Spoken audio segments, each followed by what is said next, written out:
Welcome to the reading of the Sabbath School lesson for the second quarter of 2022. Welcome to Lesson 7 in the series on Genesis, titled The Covenant with Abraham, ready for teaching on May 14, and I'm Percy Harrold. Thursday, May 12, Lot in Sodom. Read Genesis chapter 18, verse 16 to chapter 19, verse 29. How does Abraham's prophetic ministry affect his responsibility toward Lot? Let's begin at chapter 18 and verse 16. Then the men arose from there and looked toward Sodom, and Abraham went with them to send them on the way.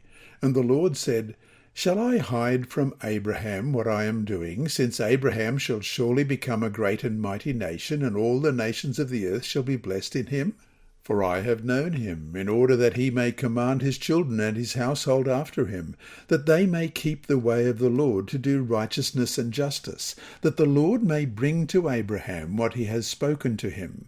And the Lord said, Because the outcry against Sodom and Gomorrah is great, and because their sin is very grave, I will go down now and see whether they have done altogether according to the outcry against it that has come to me, and if not, I will know.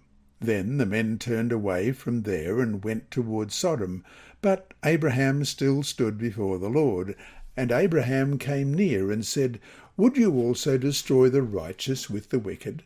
Suppose there were 50 righteous within the city. Would you also destroy the place and not spare it for the 50 righteous that were in it?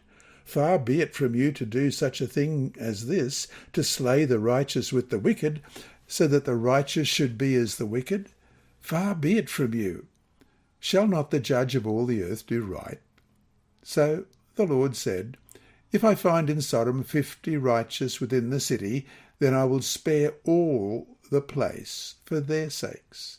Then Abraham answered and said, Indeed now, I who am dust and ashes have taken it upon myself to speak to the Lord.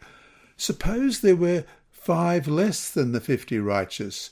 Would you destroy it all of the city for lack of 5? So he said, If I find there 45, I will not destroy it. And he spoke to him again and said, Suppose there should be 40 found there. So he said, I will not do it for the sake of 40. Then he said, Let not the Lord be angry, and I will speak. Suppose 30 should be found there. So he said, I will not do it if I find 30 there. And he said, Indeed now, I have taken it upon myself to speak to the Lord. Suppose 20 should be found there. So he said, I will not destroy it for the sake of 20. Then he said, Let not the Lord be angry, and I will speak but once more.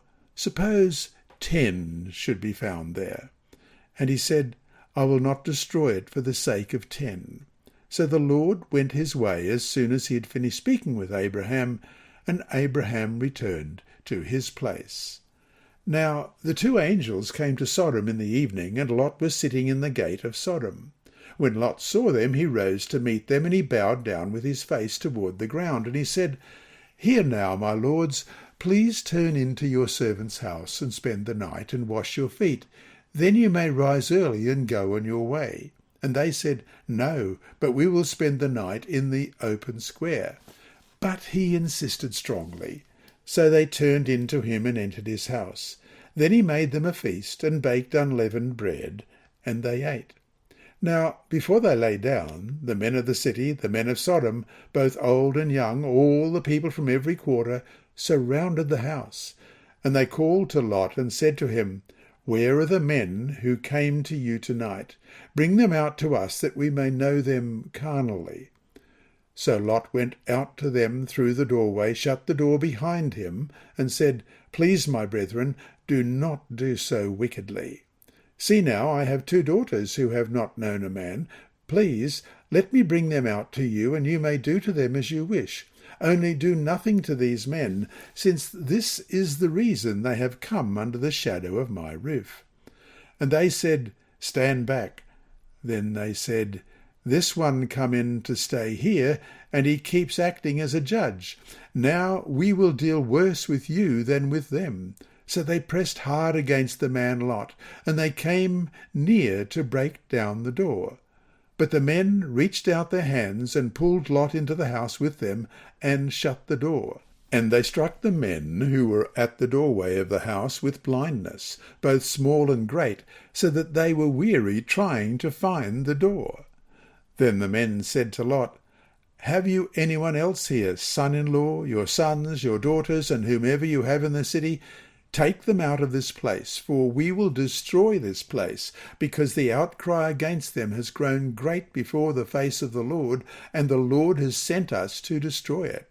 So Lot went out and spoke to his sons-in-law who had married his daughters, and said, "Get up, get out of this place, for the Lord will destroy this city."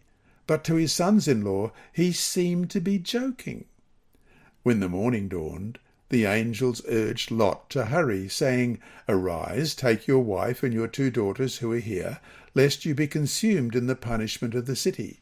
And while he lingered, the men took hold of his hand, his wife's hand, and the hands of his 2 daughters, the Lord being merciful to him, and they brought him out and set him outside the city. So it came to pass, when they had brought them outside, that he said, "Escape for your life. Do not look behind you, nor stay anywhere in the plain. Escape to the mountains, lest you be destroyed." Then Lot said to him, "Please, no, my lords. Indeed now your servant has found favour in your sight, and you have increased your mercy, which you have shown me by saving my life. But I cannot escape to the mountains, lest some evil overtake me and I die. See now, this city is near enough to flee to, and it is a little one. Please let me escape there. Is it not a little one? And my house shall live." And he said to him, "See, I have favoured you concerning this thing also, in that I will not overthrow this city for which you have spoken. Hurry, escape there, for I cannot do anything until you arrive there." Therefore the name of the city was called Zoar. The sun had risen upon the earth when Lot entered Zoar. Then the Lord rained brimstone and fire on Sodom and Gomorrah from the Lord out of the heavens. So he overthrew those cities, all the plain, all the inhabitants of the cities, and what grew on the ground. But his wife looked back behind him, and she became a pillar of salt. And Abraham went early in the morning to the place where he had stood before the Lord. Then he looked toward Sodom and Gomorrah, and toward all the land of the plain, and he saw, and behold, the smoke of the land which went up like the smoke of a furnace. And it came to pass, when God destroyed the cities of the plain, that God remembered Abraham, and sent Lot out of the midst of the overthrow, when he overthrew the cities in which Lot had dwelt. God's promise of a son to Abraham has just been reconfirmed. Yet, instead of enjoying the good news, he engages God in a passionate discussion about the fate of Lot in Sodom. Abraham not only is a prophet to whom God reveals his will, but he is also a prophet who intercedes on behalf of the wicked. The Hebrew phrase "stood before the Lord" in Genesis 18:22 is an idiom for praying. In fact, Abraham challenges God and bargains with him to save Sodom, where his nephew resides. Moving from 50 down to 10, God would have saved the people of Sodom if only 10 Sodomites had been righteous. Of course, when we read the story of what happened when the 2 angels came to Lot to warn him of what was coming, in chapter 19, verses 1 to 10, we can see just how sick and evil the people had become. It truly was a wicked place, as were many of the nations around them. One reason why eventually they were driven from the land, as we read in Genesis 15:16, "But in the 4th generation they shall return here, for the iniquity of the Amorites is not yet complete." Ellen White writes in Patriarchs and Prophets, page 157 and 158, "And now the last night of Sodom was approaching. Already the clouds of vengeance cast their shadows over the devoted city, but men perceived it not. While angels drew near on their mission of destruction, men were dreaming of prosperity and pleasure. The last day was like every other that had come and gone.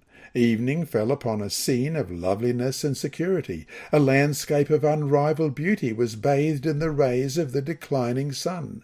The coolness of eventide had called forth the inhabitants of the city, and the pleasure-seeking throngs were passing to and fro, intent upon the enjoyment of the hour. End of quote. In the end, God saved only Lot, his wife, and his 2 daughters, as we read in Genesis 19 and verse 15, almost half the minimum of 10. The sons-in-law, who did not take Lot's warning seriously, remained in the city, we read in verse 14. That beautiful country was then destroyed. The Hebrew verb hafak, H-A-F-A-K-H, overthrew, occurs several times in this passage. In Genesis 19, verse 21, and he said to him, See, I have favoured you concerning this thing also, in that I will not overthrow this city for which you have spoken. In verse 25, so he overthrew those cities, all the plain, all the inhabitants of the cities, and what grew on the ground. And verse 29, and it came to pass, when God destroyed the cities of the plain, that God remembered Abraham, and sent Lot out of the midst of the overthrow, when he overthrew the cities in which Lot had dwelt, and characterizes the destruction of Sodom, as we read in Genesis 29, verse 23, The whole land is brimstone, salt, and burning. It is not sown, nor does it bear, nor does any grass grow there, like the overthrow of Sodom and Gomorrah, Admah and Zeboim, which the Lord overthrew in his anger and his wrath. And Amos 4 verse 11, I overthrew some of you, as God overthrew Sodom and Gomorrah, and you were like a firebrand plucked from the burning, yet you have not returned to me, says the Lord. The idea is that the country has been reversed, just as the flood reversed the original creation.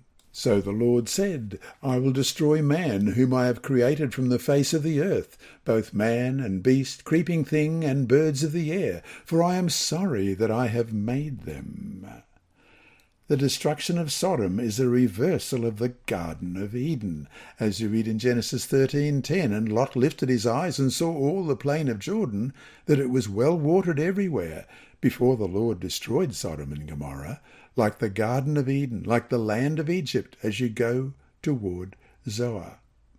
In the destruction of Sodom, we are given a precursor of end-time destruction, as well, as we read in Jude, verse 7, as Sodom and Gomorrah and the cities around them in a similar manner to these, having given themselves over to sexual immorality and gone after strange flesh, are set forth as an example, suffering the vengeance of eternal fire. This lesson was read by Dr. Percy Harrold for Christian Services for the Blind.